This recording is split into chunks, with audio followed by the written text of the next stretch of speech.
Excelente, profesionales de la manufactura automotriz, sean bienvenidos a esta lección número 7 de nuestro curso Core Tools 2025. Es un gusto tenerlos por aquí y pues ya estamos listos para revisar la última información con respecto a MSA. Voy a hacer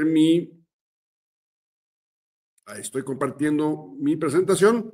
Pues vamos a iniciar, jóvenes. Hay mucho que comentar. Recuerden que al final tendremos una sesión de preguntas y respuestas. Entonces, si tienen alguna duda, yo voy leyendo sus comentarios y al final, con todo gusto, podremos compartir anécdotas, preguntas, dudas, lo que ustedes tengan, lo podemos comentar al final de la exposición. Muy bien, jóvenes, pues vamos a hablar de la última de las Core Tools. Lo lograron, ya recorrieron las 5 Core Tools anteriores y estamos en la última, que es el MSA, el Measurement System Analysis, el análisis de los sistemas de medición. Muy bien.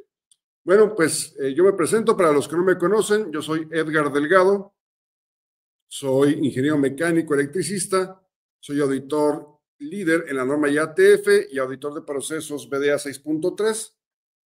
Así como ustedes, trabajé en diferentes plantas de manufactura, principalmente en áreas de calidad e ingeniería, y pues ya tengo 15 años dedicado a la consultoría, capacitación y auditoría de empresas, exclusivamente de la industria automotriz en México. Y pues ahí les dejo mi currículum completo. Si gustan o tienen duda, lo pueden revisar en www.coretools.com.mx/Edgar-Delgado. Muy bien, pues vamos a iniciar con este tema, que hay mucho que platicar, jóvenes. Pues vamos a hablar de sistemas de medición. Ya les platicaba que es uno de los temas donde más dudas hay, interpretaciones incorrectas, hay por ahí muchas causas de no conformidades dentro de las empresas. Vamos a platicar sobre las mediciones. Recuerdan que la lección anterior hablamos del control de productos y procesos usando herramientas estadísticas, pero hemos hecho un supuesto muy importante antes de usar estas herramientas estadísticas. Hemos supuesto que los datos son confiables. Vimos gráficas de control, vimos estudios de capacidad. Ok, pero ¿cómo sabes que tus datos son confiables? Y entonces vamos a cuestionar en esta herramienta, con esta lección, vamos a cuestionar los sistemas de medición. ¿Cómo se obtuvieron esos datos? Y aquí te presento una imagen que por ahí tal vez vieron en internet, también me llegó en forma de meme, esa imagen que dice, la metrología es mi pasión. Y entonces observamos la foto y tenemos ahí un vernier de marca conocida, perfectamente calibrado, pero una medición que está sumamente incorrecta. Aquí están usando, ya se dieron cuenta ustedes, están usando el vernier, las quijadas de diámetros exteriores para medir un diámetro interior. Entonces, lo que quiero transmitirles es la idea de que un buen instrumento de medición calibrado, con un rango de operación y una resolución correcta, no es suficiente para asegurar una buena medición. Y aquí lo estamos viendo. El instrumento es bueno, sin embargo, la medición es mala. Y entonces nosotros tenemos que cuestionarnos, ¿los datos que obtenemos en nuestros sistemas de medición son confiables? Bueno, de eso vamos a platicar el día de hoy, jóvenes. Muy bien, bienvenidos los que van llegando. Arturo, bienvenido. Ernesto. Ok. Ahorita respondemos todas sus dudas. Muy bien, jóvenes.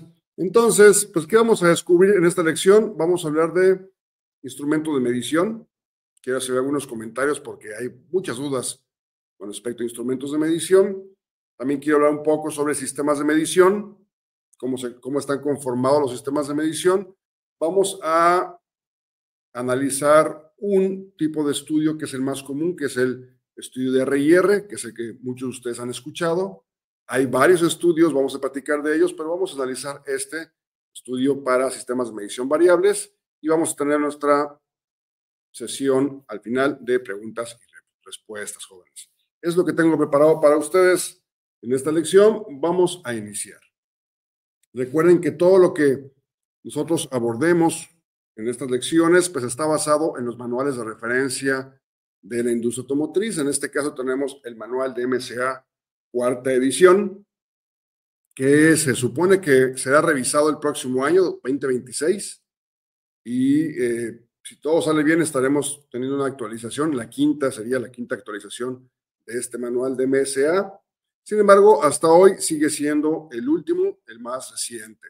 Todo lo que veremos aquí está basado en este manual de la AIAG. Muy bien, jóvenes. Bueno, pues voy a empezar con hacer algunas definiciones.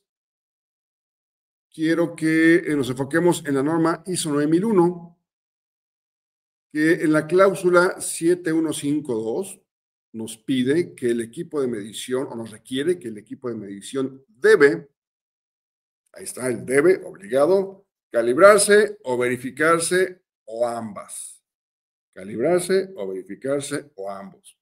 Y esto ha sido causa de mucha confusión, jóvenes. Hay empresas que me marcan y me dicen, oye, Edgar, es que tengo 500 manómetros, ¿cómo le hago para mandar a calibrar todos? Es muy costoso y aparte, pues, ¿cómo dejo sin operar el proceso para mandar a calibrar?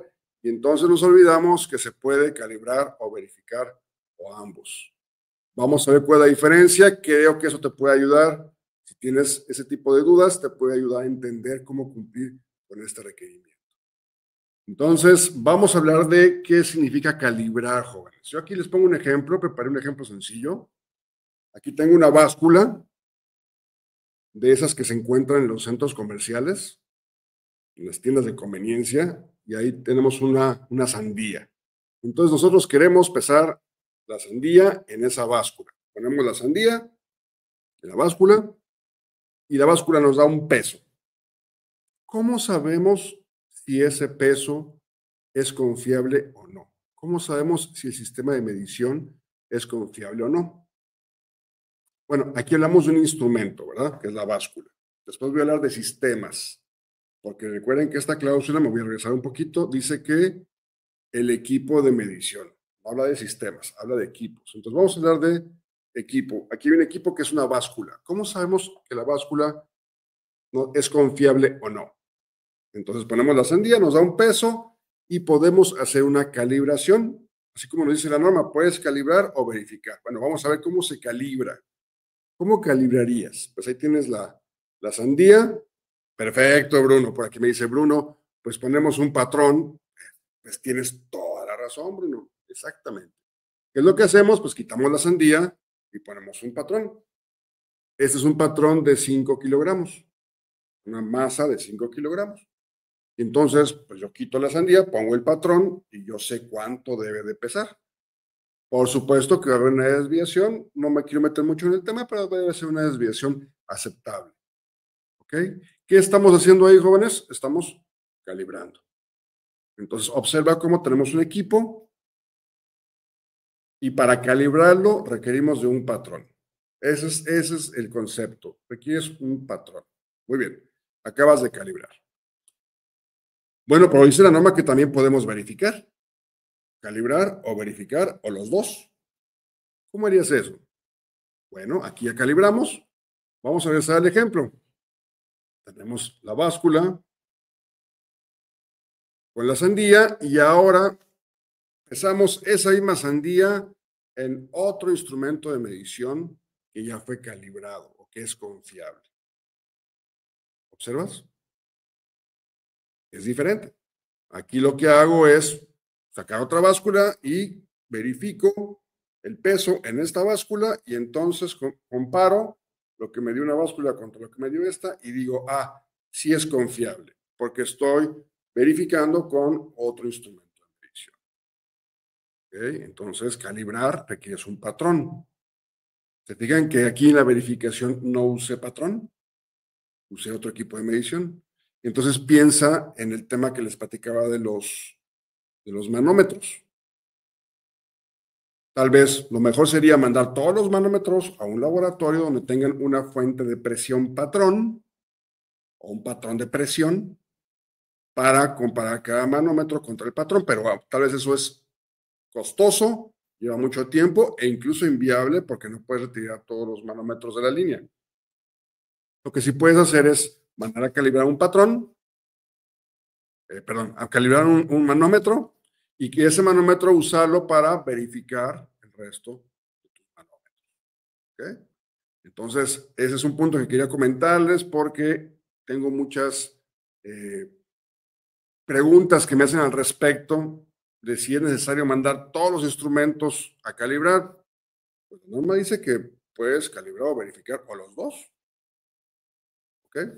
Por ejemplo, en los hornos, es muy común que cuando controlamos hornos, pues tenemos todo el sistema de termopares, el controlador, y pues esos tienen su calibración, tienen una frecuencia de calibración contra un patrón. ¿Okay? Sin embargo, yo puedo ir todos los días al horno y con mi pirómetro apuntar al horno y puedo verificar. Estoy usando otro instrumento. ¿Okay? Verificar no es calibrar. Calibrar es con un patrón. ¿Estamos bien? Dice por aquí Bruno, tu verificación se manda a calibrar. Claro, el pirómetro que estamos usando debe de estar calibrado. Ese tuvo que haberse mandado a un laboratorio para compararse con un patrón y ahora este lo puedo usar para verificar. Muy bien, jóvenes. No quería iniciar la lección sin tocar este tema. Entonces ya vimos qué hacer con los instrumentos de medición. Los instrumentos de medición se calibran o se verifican o ambos. Excelente. Bueno, pues vamos a continuar. Porque aquí lo que nos interesa son los sistemas de medición. Y entonces en ISO 9001 no tenemos un requisito para sistemas de medición. ISO 9001 habla de instrumentos de medición. Pero cuando hablamos de IATF, jóvenes, la norma automotriz, la que es favorita de todos ustedes, cuando hablamos de la norma automotriz, nos dice que se deben realizar estudios estadísticos para analizar la variación presente en los resultados de cada tipo de sistema de inspección, medición y ensayo identificados en el plan de control. El requisito es muy diferente. Los instrumentos, ya lo vimos, se calibran o se verifican. Y a los sistemas de medición se les hacen estudios estadísticos para conocer su variación. ¿Ok? ¿A qué sistemas de medición le tenemos que hacer estudios estadísticos? La norma IATF es muy directa. Pues a los que están definidos en el plan de control. Recuerden que ya tuvimos una lección sobre el plan de control.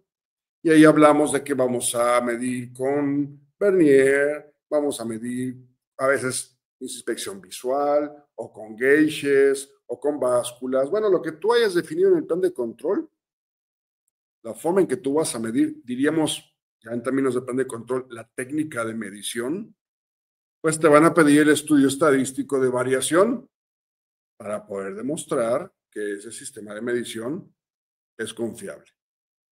¿Okay? Entonces, aquí estamos hablando de conceptos diferentes a los instrumentos. Los instrumentos se calibran, los sistemas de medición se hacen estudios estadísticos. Muy bien. Les comento esto porque he escuchado por ahí que dicen, es que me están pidiendo el R&R del vernier. Y yo digo, espérame, el vernier es un instrumento. El instrumento se calibra o se verifica. A un vernier no se le hace un estudio de R&R. Se le hace estudio de R&R al sistema de medición. Te voy a explicar qué es el sistema de medición. Muy bien. Vamos a ver. Este es un sistema de medición. ¿Qué tenemos aquí, jóvenes? Tenemos un instrumento. Ahí está, mira. Un vernier que está en milímetros y mide, o lo que estamos viendo ahí es que tiene resolución de hasta 0.01 milímetros. ¿Se lo ven? Ahí está. Pero un sistema también tiene un observador. El instrumento de medición tiene variación en su construcción. Es más, cuando el fabricante te vende el instrumento de medición, te dice que tiene esta variación. ¿Okay? Pero el observador también tiene variación. En esta medición, al observador tal vez le tiembla la mano, o al momento de posicionar el vernier, o tal vez al momento de cerrar las quijadas, si presiona de más, o nada más toca. el observador tiene variación. También, aparte del error de paralaje, ustedes saben que además, bueno, aquí no aplica tanto porque es digital, ¿no? Pero podría haber también un error de paralaje por que tú no veas en forma horizontal a la medición o perpendicular a la posición del vernier. Bueno, el observador tiene variación también, pero también tiene variación el método, dónde posiciona el vernier, qué tanto lo aprieta, como ponemos en las instrucciones de trabajo que decimos, medir al llegue.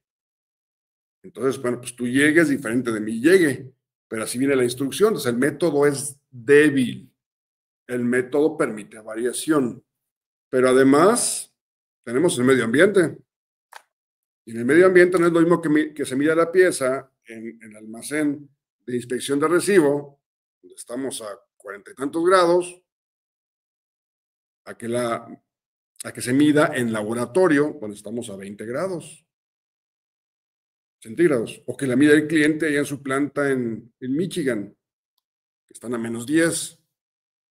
Entonces, el medio ambiente también agrega variación a la medición, pero además la pieza no es perfecta, no es perfectamente, en este caso, redonda. Entonces, también va a depender de cómo coloques la pieza y eso le va a agregar variación. ¿Se acuerdan ustedes de esto, jóvenes, de la variación? Variación en el instrumento, en la parte, en el método, en el medio ambiente, en el observador. Otra vez, estamos hablando de la variación natural de los procesos. En este caso hablamos de un proceso de medición. ¿Qué quiere decir esto? Que todos los sistemas de medición tienen variación por sus elementos. En este caso, instrumento, método, parte, observador y medio ambiente. Yo no te pregunto si tu sistema de medición tiene variación, más bien te pregunto cuánta variación tiene tu sistema de medición. Y tener variación no es algo que podamos eliminar, pero sí lo podemos controlar, sí lo podemos reducir. ¿Tú quieres menos variación en ese sistema de medición? Bueno, pues buscas un instrumento que esté calibrado, un método que sea repetible, un observador que no aporte tanta variación a la medición. Y si puedes usar fixtures, si puedes usar jigs, perfecto. Una parte que tal vez tengamos que localizar, posicionar, un medio ambiente controlado, y entonces vamos a poder controlar mejor la variación, reducirla, pero no eliminarla, jóvenes. Porque recuerden que en todos los procesos es natural que haya medición, variación. Perfecto. Entonces, este es un sistema de medición. Un instrumento calibrado es un buen inicio para un sistema de medición. Sin embargo, un instrumento calibrado no significa que el sistema de medición sea confiable, porque hay más elementos que participan y que agregan variación a la medición. Vamos a empezar a ponerle números, jóvenes. Vamos a empezar a ver esto ya con gráficas. Mira, aquí tenemos una especificación, límite inferior a especificación, límite superior a especificación. El cliente dice, quiero que las piezas estén dentro de estos límites. Perfecto. Y entonces, mi proceso tiene esta variación. O sea, mejor, mi proceso reflejado en mi parte. Aquí están las piezas. Las piezas tienen esta variación. Entonces, las piezas se ven muy bien. Si recuerdan la lección anterior, podríamos decir que aquí hay un alto CP y CPK, lo cual está muy bien. Pero resulta que también tengo variación en el instrumento. Entonces, la variación de las piezas ya empieza a parecer mayor, pero no es que las piezas tengan más variación, sino que estoy viendo las piezas junto con la variación del instrumento. Pero además hay variación en el método. Y además hay variación en el observador y además hay variación en el medio ambiente. Total que las piezas que tienen una variación, vamos a decir, real, gris, cuando yo las mido, yo las veo, y metiendo todos los elementos del sistema de medición, yo las veo como el proceso rojo. Y entonces yo digo, hay piezas fuera de spec. Bueno, todas están dentro de spec, pero yo las empiezo a ver fuera. ¿Por qué? Pues porque tengo mucha variación en mi sistema de medición. ¿Sí lo ven? Por eso la importancia de que nosotros tengamos sistemas de medición confiables, porque de lo contrario, piezas buenas las comenzaremos a ver como malas, y lo más preocupante es que piezas malas las puedas ver como buenas, pero no porque sean buenas, sino porque las estás midiendo con un sistema que tiene mucha variación. ¿Ok? Vamos a meter un poquito más de gráficas a esto. Aquí tengo otra vez la especificación, límite inferior, límite superior. Tengo un proceso azul que se ve muy bien. Esas son las partes. Ahí están las piezas, mira. Bonitas piezas.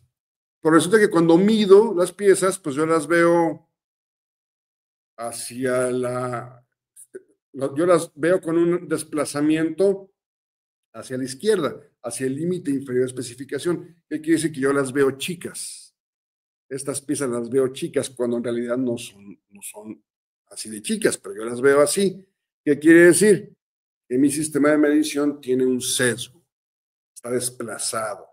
Yo veo las piezas chicas por alguna razón. Tendremos que ver si cuando estoy midiendo las estoy apretando o tal vez estoy midiendo, tal vez la pieza no es un círculo, es más bien una elipse, la estoy midiendo por el eje menor. Tendría que ver qué está pasando, que las piezas que son azules yo las veo como amarillas.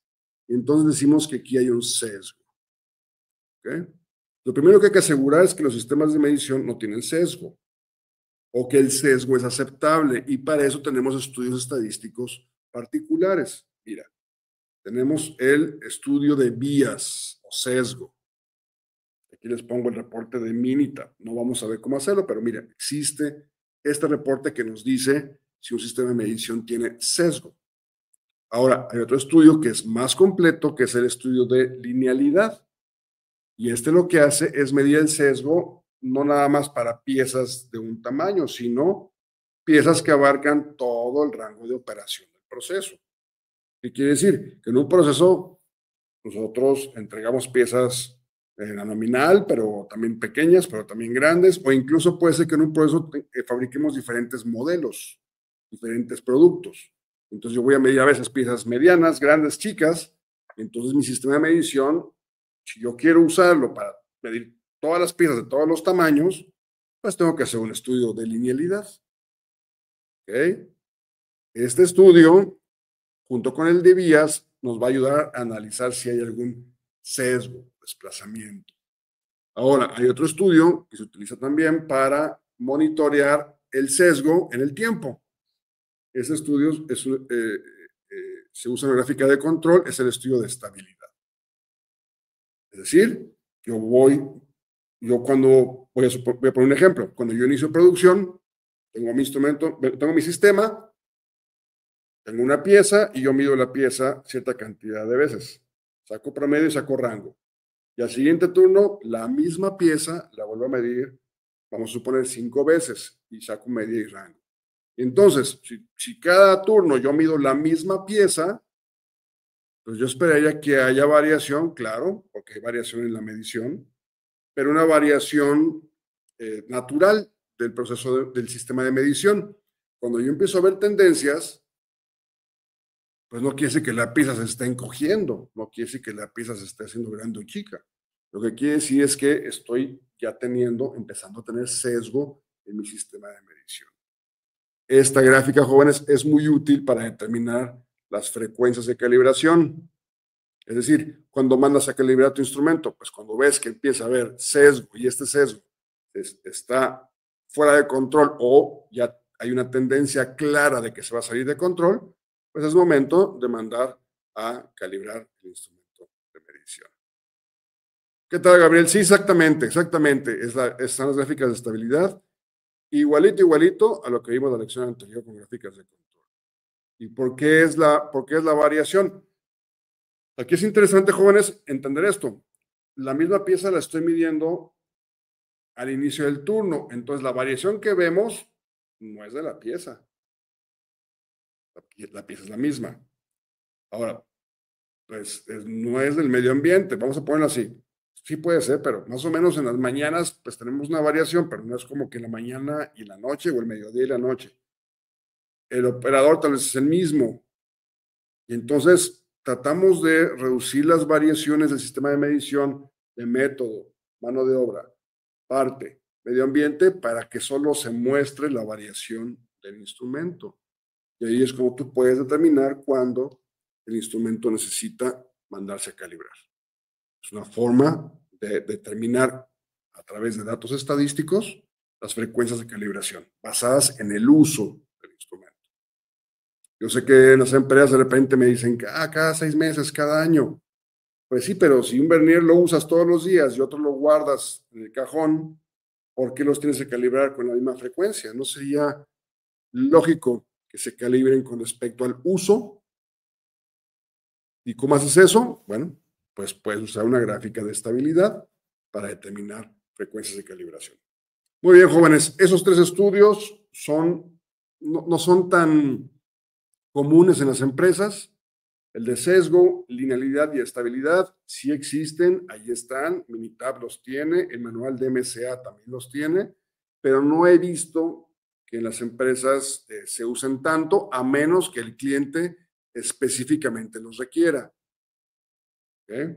Incluso en el manual de PPAP te dice que puedes usar cualquiera de los 5 estudios, ahorita vamos a ver los otros 2, cualquiera de los 5 estudios estadísticos, pero en caso de que sea requisito del cliente. ¿Ok? Entonces, estos no son tan comunes, pero existen y son útiles. Vámonos a los que sí les piden los clientes, a los que sí les van a auditar. ¿Ok? Muy bien. Por aquí está haciendo unas preguntas. Ahorita respondemos con todo gusto. Denme oportunidad de continuar y resolvemos todas sus dudas sin problema. Muy bien. Vamos ahora a poner un ejemplo. A ver, jóvenes. Vamos a ver esto. Tengo límite inferior de especificación, límite superior de especificación. Y tengo aquí un proceso, el proceso azul. Entonces yo veo el proceso y digo, pues todas las piezas están dentro de spec. Se ve muy bien este proceso. Pero resulta que cuando empiezo a medir las piezas, mi sistema de medición le agrega variación al proceso de medición. Es decir, las piezas no las veo como son, sino que las veo con una variación adicional originada por mi sistema de medición. Entonces, al medirlas, yo las veo así, con ese halo amarillo. Entonces, ¿qué pasa? Que piezas buenas, ya las empiezo a ver como malas, ya empiezo a rechazar lo bueno. ¿Observan? Pongo un ejemplo más drástico. A ver, tengo este proceso. Hay piezas evidentemente fuera de especificación, ya lo vieron, por un lado y por otro lado. ¿Por qué? Porque mi proceso tiene mucha variación. Ese es el proceso. Mucha variación. Si nos vamos a la lección anterior, diríamos que el carro no entra en la cochera. Tiene un CP menor de 1, no entra ni un carro en la cochera. Muy bien. Entonces yo le digo a mi cliente, mira, no te preocupes, mi proceso, estoy batallando para cumplir con la spec, pero no te preocupes. Voy a inspeccionar las piezas al 100%. Y fíjate lo que va a pasar. Entonces, estas piezas las vamos a inspeccionar. ¿Qué va a pasar cuando las inspeccionemos? Le vamos a agregar variación a las piezas. Si de por sí las piezas están fuera de spec, ahora agrégale variación a la medición. Y eso se pone muy complejo, jóvenes, porque se van a definir unas zonas, se va a definir dos franjas nebulosas, donde las piezas buenas parecen malas y las piezas malas parecen buenas. ¿Te fijas el gran problema que tengo aquí? Porque tengo piezas fuera de spec, es decir, mi proceso no es capaz. No puedo cumplir con la especificación, tengo mucha variación en mi proceso. Las M's no son tan buenas, diríamos. Y además, cuando quiero medir las piezas, tengo tanta variación en mi sistema de medición que no sé identificar cuál es buena y cuál es mala. Porque las malas parecen buenas y las buenas parecen malas. Entonces, estas zonas rojas donde se confunde lo bueno con lo malo, nosotros queremos que esas zonas sean muy delgaditas, muy finas, para que haya menos error, pero siempre va a haber un error, jóvenes. Si tú tienes ese tipo de proceso de manufactura con este tipo de sistema de medición, siempre vas a confundir piezas malas por buenas o buenas por malas. A lo que aspiramos es hacer esta zona delgadita, delgadita, delgadita, para que eso te ocurra la menor cantidad de veces posible. Este espesor, este ancho de estas barras, ese ancho corresponde al gauge R&R. Cuando tú escuchas, es que debe ser menor al 10%, bueno, ¿qué quiere decir? Que estas barritas tienen que ser, con respecto a la variación del proceso, tienen que ser pequeñas, menos del 10% de la variación del proceso. Entre más delgadas, mejor. Pero si tu sistema de medición tiene estas zonas rojas, anchas, mucha variación en la medición, no eres capaz de separar lo bueno de lo malo. Tienes un verdadero problema porque ni tienes buen proceso de manufactura ni tienes buen sistema de medición. No sé qué vas a hacer. Ni puedes producir bien ni puedes medir bien. ¿Cómo le aseguras al cliente que le van a llegar piezas buenas si no las puedes ni hacer ni medir? ¿Ok? Bueno, vamos a ponerle más gráficas, jóvenes. Aquí tenemos una pieza que se va a medir 10 veces por un observador. Entonces, un operador va a tomar la pieza, la va a medir una vez, 2 veces, 3 veces, 4 veces, así hasta 10 veces. ¿Qué es lo que vamos a encontrar? Pues ya ustedes lo saben, vamos a encontrar variación. Y tú vas a decir, ¿pero variación de dónde, Edgar? Si es la misma pieza, el mismo operador, el mismo instrumento, con el mismo método, en el mismo medio ambiente. ¿De dónde viene esa variación? Bueno, tú ya lo sabes. Esa variación viene de la propia naturaleza del proceso de medición. Es decir, cuando yo digo la misma pieza, pues sí es la misma pieza, pero la pieza tiene variación. Cuando digo el mismo operador, pues sí, pero no aplica siempre la misma fuerza, no focaliza siempre la herramienta en el mismo punto, y el método también tiene variación, así como el sistema de medición. Entonces, es natural que tengamos variación cuando una sola persona mide una misma pieza 10 veces con el mismo instrumento, con el mismo método, en el mismo medio ambiente. Esta variación del sistema contra sí mismo, la variación natural del sistema se llama repetibilidad, jóvenes. La repetibilidad. La repetibilidad no se puede eliminar. Es la variación natural del proceso, en este caso, de medición. ¿Okay? Bueno, vamos a suponer que mido la pieza 10 veces y obtengo entonces esta distribución. Es decir, tengo variación. Y otro día mido la misma pieza 10 veces y tengo otra variación. Y otro día mido la misma pieza otras 10 veces y ahora tengo menos variación. Entonces, hay variación por repetibilidad. Como siempre voy a tener, hay variación por repetibilidad, pero todo el tiempo estoy viendo la pieza buena. Entonces yo podría decir que la pieza es buena porque siempre que la mido, pues está dentro del spec. ¿Hay variación? Sí, sí hay variación, pero puedo tomar una decisión. La pieza es buena. ¿Qué pasa, jóvenes, si yo mido la pieza en un momento? Vamos a suponer que la mido aquí. Y la pieza es buena, pero la mido en otro momento y tengo muchísima variación. Tanta variación que de las 10 mediciones, una de ellas está fuera de spec. Y luego, en otro momento, vuelvo a medir la misma pieza 10 veces y resulta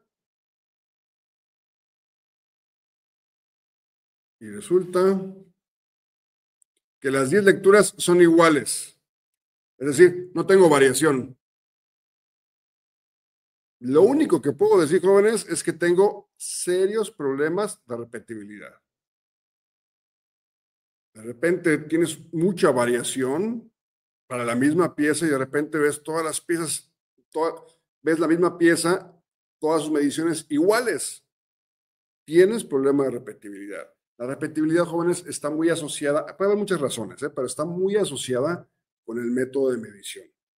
Lo que yo haría sería revisar el método de medición, porque a veces mides con mucha variación y a veces no tienes variación.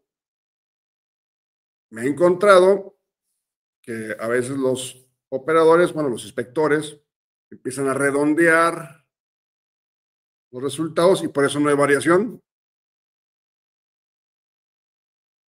O cambian el método, miden una forma y luego le cambian y no se deciden, no se ponen de acuerdo consigo mismos en cómo medir y entonces se nota que parecen. En todo caso, tienes problemas de repetibilidad, tienes mucha variación contra ti mismo. ¿Vale? Muy bien.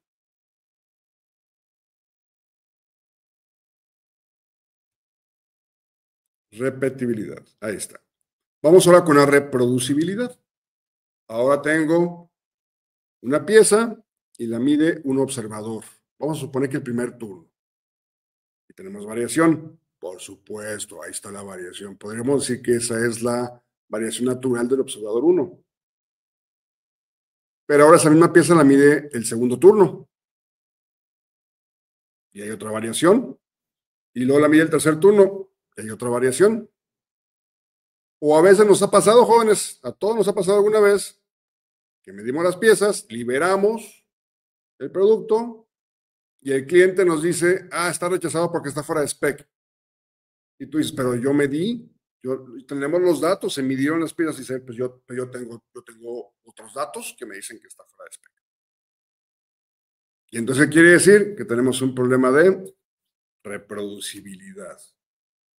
No estamos siendo capaces, los diferentes observadores, de reproducir las mediciones.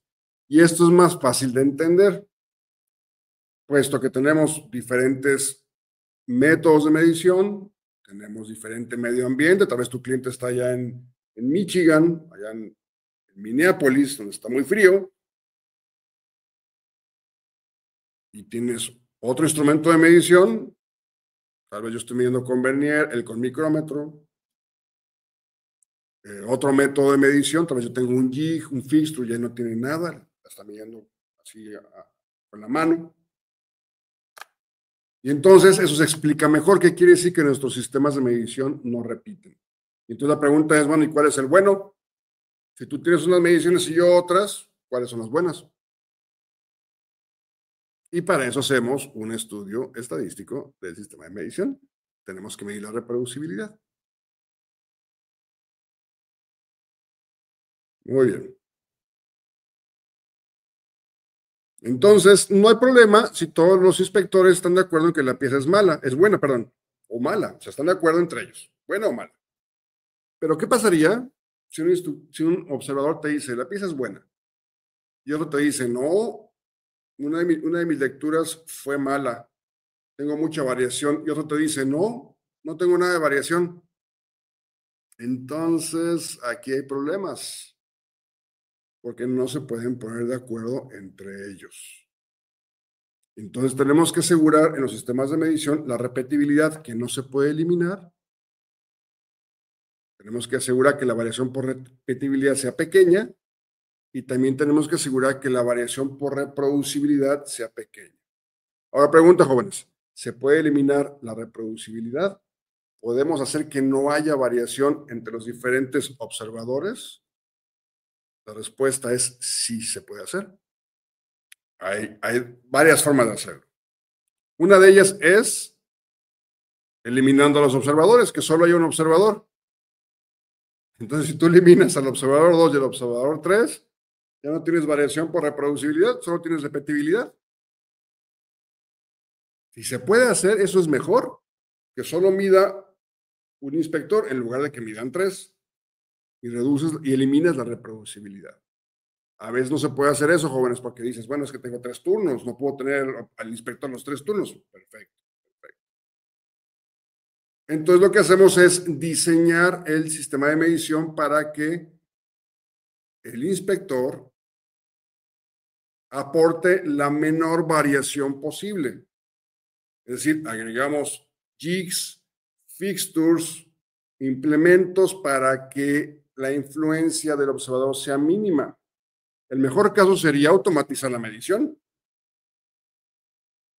Cuando tienes un sensor, tienes algo que nadie tiene que tocar la pieza, se mide automáticamente, entonces pues ahí el observador no tiene nada que ver.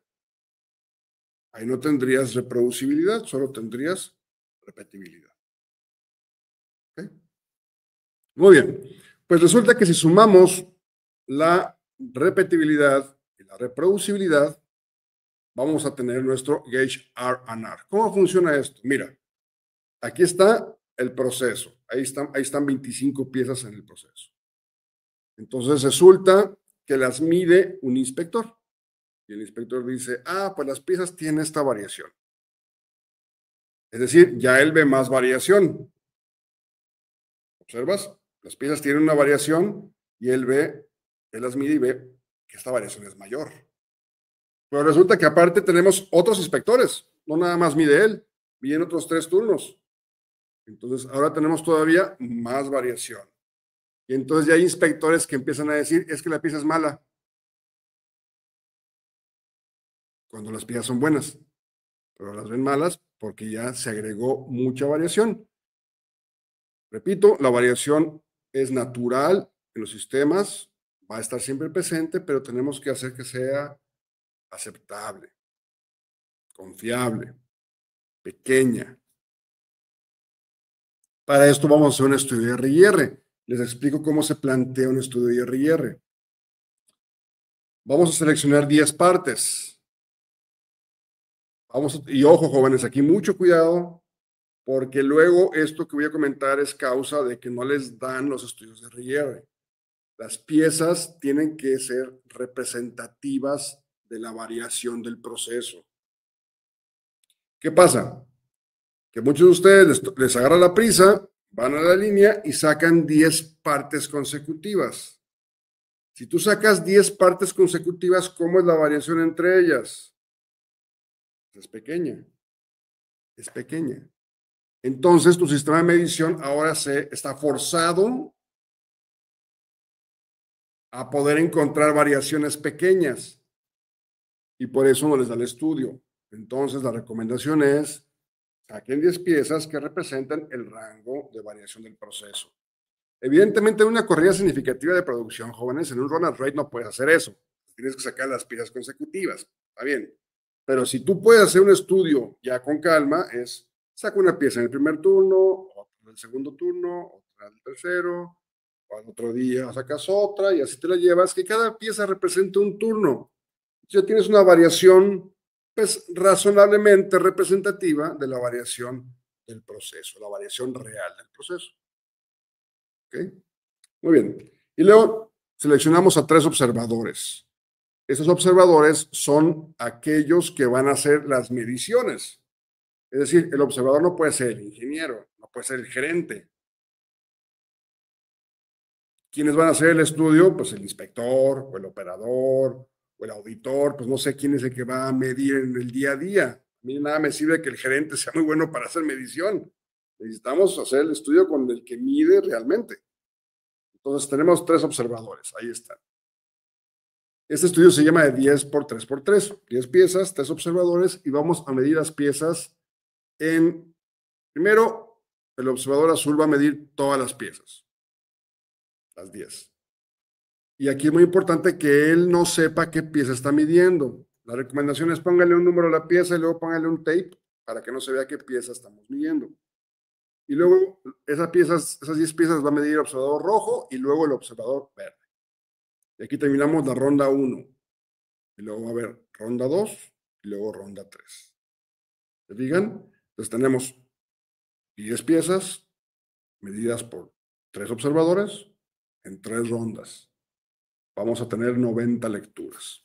Sí, es un estudio que requiere tiempo, pero es muy rico en información. Nos va a dar mucho entendimiento del proceso del sistema de medición. Muy bien.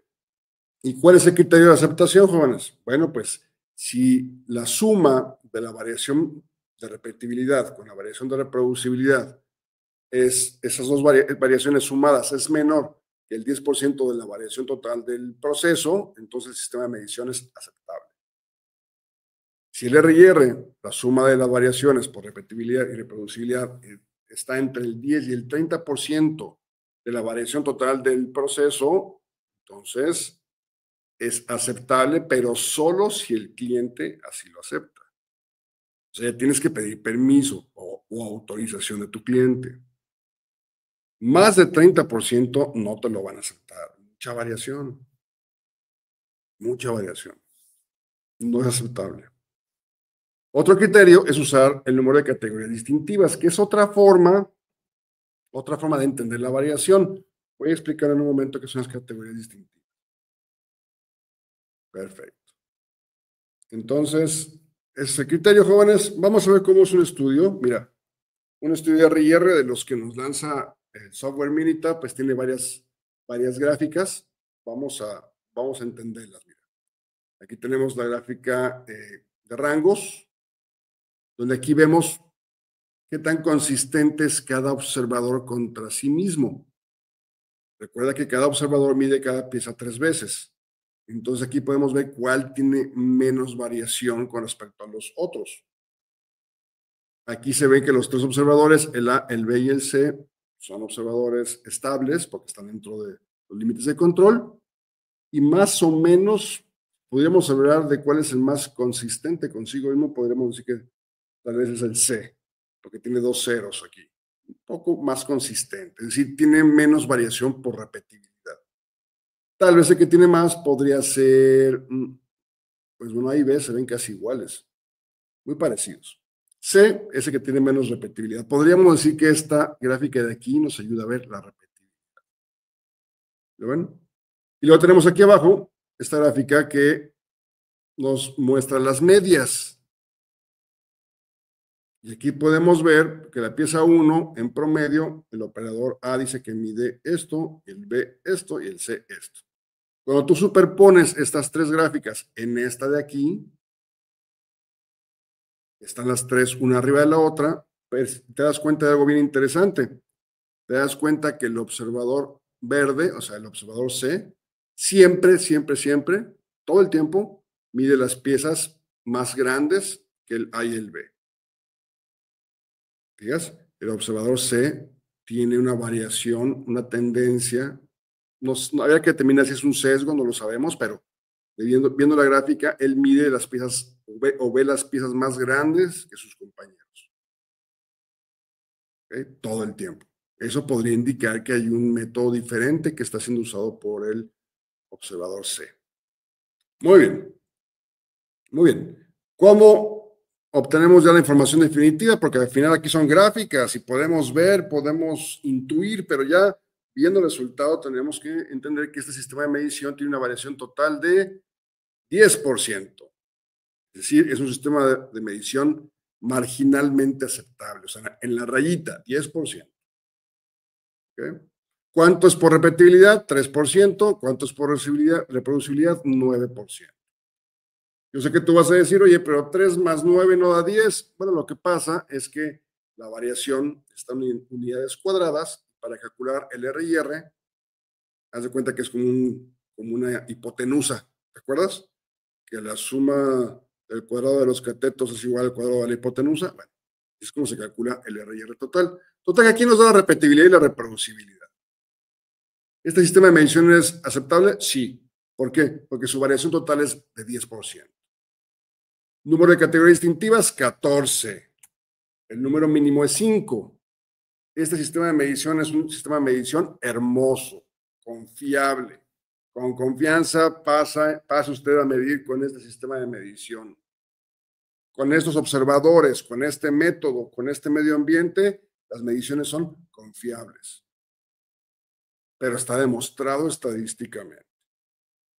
Si yo no tuviera este estudio estadístico, jóvenes, ¿cómo determino que mis mediciones son confiables? ¿Cómo sé que no está cada quien midiendo lo que quiere? ¿Cómo sé que no hay sesgos? ¿Y cómo sé que no estoy rechazando piezas buenas o aceptando piezas malas? Muy bien. ¿Cuál es el significado de las categorías distintivas? Bueno, pues tenemos la variación total del proceso y tenemos la variación del sistema de medición. Mira, es esta que está aquí, está en amarillo. Esta variación es la suma de repetibilidad más reproducibilidad. Y la pregunta aquí es, ¿cuántas veces cabe la variación del sistema de medición entre la variación del proceso? Aquí lo hago, mira. Cabe 1, 2, 3, 4, 5. Ah, ¿qué quiere decir? Que esta gráfica, esta variación, esta gráfica negra, esta campana negra la puedo separar en 5 zonas o en 5 carriles. Mira, aquí está el carril 1, carril 2, carril 3, carril 4 y carril 5. ¿Cuál es el número mínimo de categorías distintivas? Ahí está la fórmula y debe ser mayor que 5. O sea, este sistema de medición pasa así raspando, ¿no? Aceptable raspando. ¿Qué sería lo ideal? Pues que tuvieras la mayor cantidad posible de categorías distintivas, como en este caso, mira. Aquí tenemos 10 categorías distintivas, porque mira, hay 1, 2, 3, 4, 5, 6, 7, 8, 9, 10 carriles. Yo puedo dividir esta variación en 10 carriles. Entonces aquí tengo 10 categorías distintivas. Este sistema de medición sería aceptable. Si yo quisiera este mismo proceso medirlo con este sistema de medición, pues solamente puedo encontrar 5 carriles. Solamente puedo determinar 5 posiciones. Con este sistema de medición tengo 10. ¿Qué quiere decir? Que es muy bueno, que es aceptable. Muy bien, jóvenes. Ahora, ¿en qué casos se puede aceptar un sistema de medición? Porque también me lo han preguntado mucho, con variación mayor al 30%. Pues mira, se me ocurre esto. Vamos a suponer que tú tienes límite inferior de especificación y límite superior de especificación, y tu proceso es este. Tu proceso es muy bueno. Tu proceso tiene buen CP y buen CPK.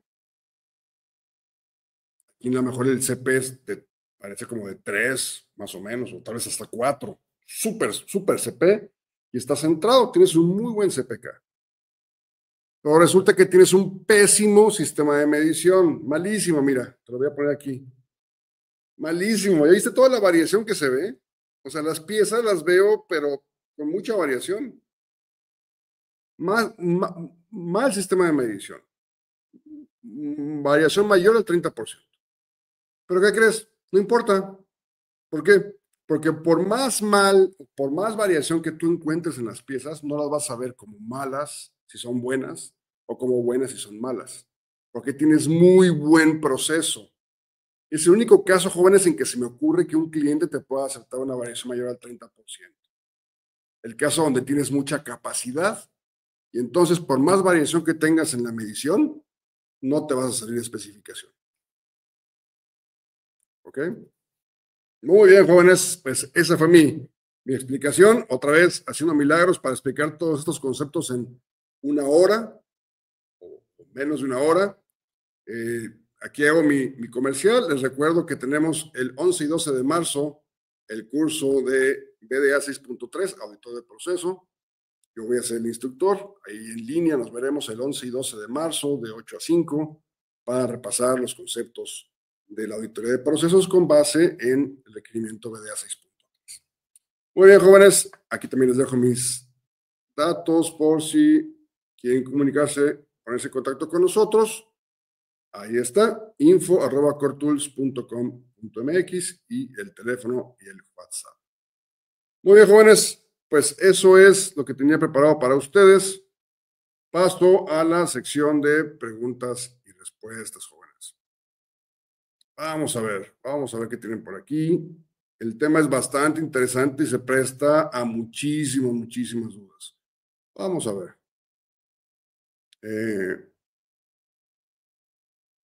Ok. Ernesto, me pregunta por aquí que las certificaciones, ¿cuánto tiempo duran? Mira, cualquier certificación dura mientras el tema permanezca vigente.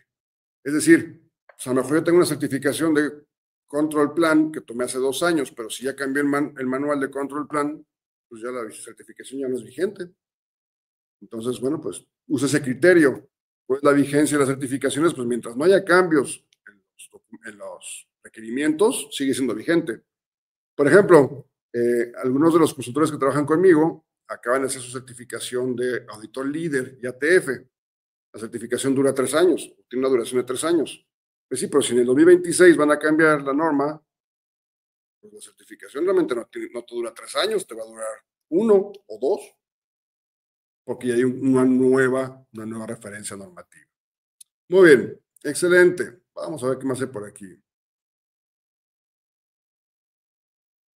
Dice por aquí, Artemisa, en caso de manómetros optamos por reemplazar por nuevos, debido a que el costo de calibración nos sale el triple que un equipo nuevo. ¿Es válido? Híjole, ok, los reemplazaste por nuevos. ¿Está bien?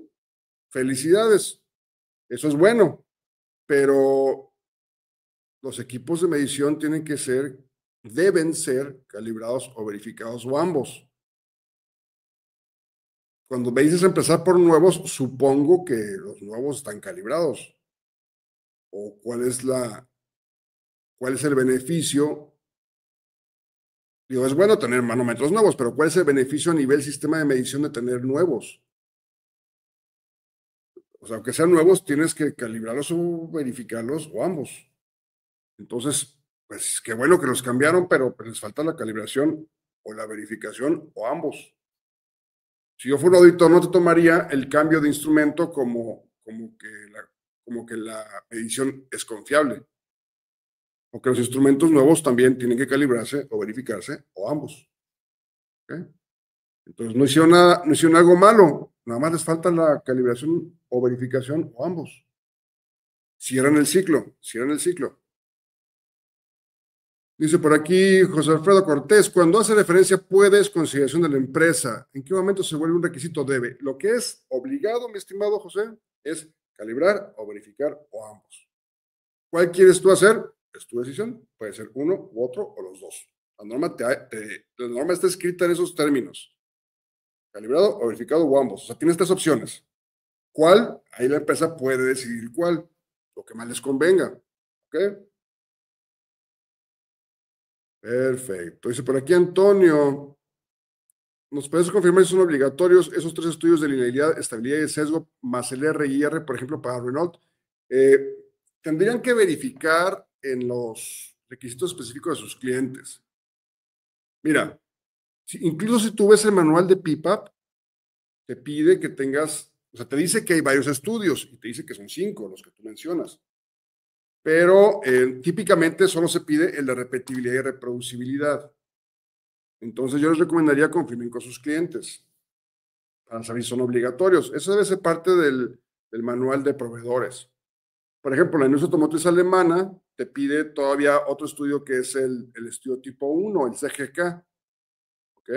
Que ese pues es exclusivo de ese sector. Entonces, toquen base con sus requerimientos específicos de cliente. Si nos vamos a la norma lo vimos, la norma dice, se deben realizar estudios estadísticos de variación. No te dice cuáles. La norma no dice repetibilidad o reproducibilidad, te dice estudios estadísticos de variación. ¿Cuáles? Pues los que te pida tu cliente o los que tú decidas. Si tú decides hacer todos estos, nadie se va a enojar, el cliente no va a reclamar y la norma va a estar contenta de que apliques estudios estadísticos. ¿Okay?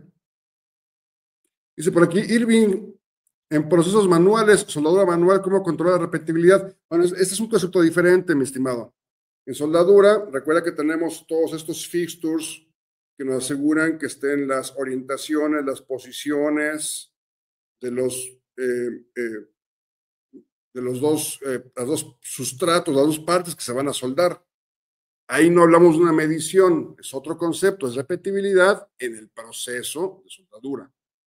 Ahí no aplica el tema de método de medición, instrumento de medición, más bien aplica el método de sujeción, aplica la pieza misma, pero es diferente. Ahí la repetibilidad en la posición, orientación, localización de los elementos que se van a soldar.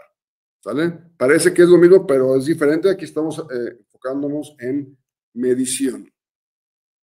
Dice por aquí, Miley Rangel, alguna vez me sucedió un choque de tolerancia entre la bayoneta y el barreno de aceite. Interesante. Bueno, pues cuando hay esas interferencias, tienes que revisar. Aquí definitivamente puede ser un tema de diseño. ¿Ok?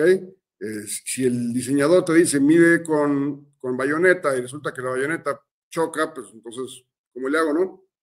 Tal vez tengas que usar otro método de medición para poder medir la característica que te interesa. Pero sí, tienes razón, eso es muy común. que hay interferencias ahí en las tolerancias. Muy bien, dice por aquí José Alfredo. Para soldadura, guíate con SECUI 15 y 1729. Tienes toda la razón. En el SECUI 15 se aborda el tema de la repetibilidad en el proceso de soldadura. Muy bien, excelente, gracias, gracias José Alfredo. Dice por aquí mi estimado Jaime, es obligación calibrar aquí supongo que te refieres a la CMM, a la máquina de coordenadas. ¿Es obligación calibrar mi máquina de coordenadas con laboratorio acreditado o puedo calibrarla internamente con patrones trazables? Competencia de metrólogo, esto es suficiente. Bueno, aquí te voy a hablar de 3 casos. Hay 3 formas de calibrar, mi estimado. Una es con un laboratorio acreditado. Entonces, un laboratorio acreditado pues va a tener patrones, va a tener un técnico calificado, va a tener un sistema de medición, o perdón, un método de calibración normado, va a tener un área de trabajo con temperatura, condiciones controladas y va a tener una pieza patrón también para hacer la calibración. Entonces, puede ser con un laboratorio acreditado. Se vale. Ahora, ¿qué pasa cuando tienes un instrumento de medición donde los laboratorios no pueden calibrar? Solamente puede calibrar el fabricante. Entonces, hay una interpretación sancionada, YATF, que nos dice que sí, que puede ser el fabricante. No tiene que ser un laboratorio acreditado. Tú le llamas al fabricante de la máquina, él llega con sus instrumentos, con sus patrones, con su técnico, y él hace la calibración y se vale, pero que sea el fabricante y solamente que no exista una normatividad sobre cómo calibrar ese tipo de equipos. Entonces, también se vale. Pero ahí no necesitas tener el laboratorio acreditado. Necesitas acreditar que el que calibró es el fabricante. Y la tercera opción es cuando tú lo haces internamente. Ahí no necesitas tener una acreditación. Puedes tener una acreditación en tu laboratorio interno, es posible. Pero entonces se te va a cuestionar sobre quién calibró, con qué patrones, con qué método, dónde lo hicieron, con qué patrones, se me está yendo. Ok, pues te van a preguntar sobre esos elementos del sistema de medición y vas a tener que demostrar que tu calibración es confiable porque has controlado las diferentes variables que intervienen en un sistema de medición. Las 3 son válidas. ¿Ok? Solamente hay que ver qué es lo que te conviene. Incluso yo he conocido empresas que empiezan a hacer calibraciones internas y después se acreditan en 17025 y ya después hacen calibraciones no nada más internas, sino que hacen calibraciones para otras empresas. Es algo posible. Ve en tu organización, mi estimado Gabriel, qué es lo que les conviene. Muy bien. Excelente, jóvenes. ¿Alguna otra duda, comentario? ¿Qué les pareció? Estoy pensando hacer otra serie de videos de otros temas, jóvenes. Si son tan amables, si pueden ponerme por ahí en los comentarios qué tema les gustaría. Estoy pensando en algo de CQIs, o tal vez les interese algo de 8Ds o de FMAs. No sé, ustedes díganme, ustedes son los clientes, ¿de qué les gustaría saber? Con eso terminamos esta lección de nuestro curso de Core Tools. A ver, aquí hay otra pregunta. Dice Israel, si adquiero equipos nuevos de medición, ¿es necesario realizar un estudio RIR o con el certificado de calibración es suficiente? No confundir conceptos, Israel. El equipo necesita un certificado de calibración o verificación o ambos. El equipo. ¿Vale? Calibración o verificación o ambos. Al sistema de medición le haces un RIR. No existen estudios de RIR para equipos. Los RIR son para sistemas de medición. ¿Ok? Entonces, sí es necesario hacer una calibración. Y si tienes calibrado tu equipo, felicidades, es un buen inicio. Es un buen inicio, pero no quiere decir que el sistema de medición sea confiable. Para eso hay que hacer estudio de RIR. ¿Sale? Muy bien. Perfecto, José nos dice aquí que hay normas para calibrar CMM. Claro, que excelente, gracias por la aportación. Muy bien, me están pidiendo aquí CQIs, CQ23, CQI20, perfecto, 8Ds. Bueno, jóvenes, pues ahí por las redes sociales, por favor pónganme qué es lo que a ustedes les interesa más. Y yo con todo gusto, me gusta este tipo de dinámicas, con todo gusto podrá aportar y seguir incluyendo más temas que sean de su interés. Muy bien, me preguntan por aquí, ok, sí, Ernesto, sí, siguen vigentes las certificaciones. Muy bien, perfecto. Muy bien, pues es todo por hoy, jóvenes. Ha sido un gusto compartir con ustedes estas 7 lecciones. La verdad es me pasaron muy rápido. No puedo creer que ya acabamos nuestro curso de Core Tools. Evidentemente fue muy básico. Cada una de esas herramientas requiere 1 o 2 días para poder adentrarnos al detalle, pero yo quiero que se lleven una buena idea general de cómo funcionan y que por lo menos tengan una primera vez que sea agradable, que no le agarren mal la onda a las herramientas, porque ya llegan a las empresas y dicen, no, yo de estadística no sé nada, no, yo de modos de fallas, no sé nada, no lo entiendo. Se puede hacer, jóvenes, nada más tienen que practicar y practicar y practicar. Muy bien, jóvenes, pues ha sido un gusto compartir con ustedes este curso. Ya saben la dinámica, voy a subir el video, voy a subir la presentación también para que la puedan descargar. Y pues nos veremos, yo voy a darme un break por lo menos de este mesecito y podremos empezar con otra serie de videos. Me llama la atención 8Ds, también me gustaría algo de CQIs. Podemos empezar otra serie de videos con más temas que le interesan a los profesionales como ustedes que trabajan en el sector automotriz. Que tengan buena tarde, jóvenes. Fue un gustazo y estamos en contacto. Cuídense mucho. Hasta la vista.